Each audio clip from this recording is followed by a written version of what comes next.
ইসরায়েলের সামরিক বাহিনী এবার নতুন করে চাপে পড়েছে গাজায়।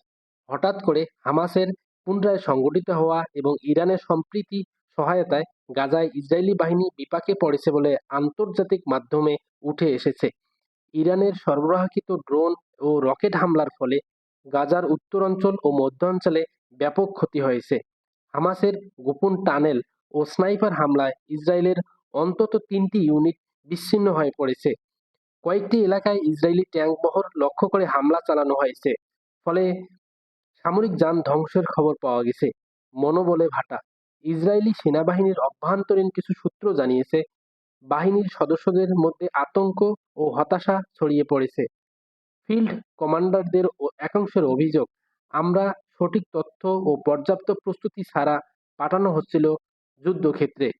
বিশ্লেষকদের মতে, মধ্যপ্রাচ্য বিষয়ক বিশ্লেষকরা মনে করেন, গাজার অভ্যন্তরে হামাসের প্রতিরোধ এবং ইরানের সামরিক সহায়তা ইসরায়েলকে দীর্ঘদিন গেরিলা যুদ্ধের ফাঁদে ফেলেছে।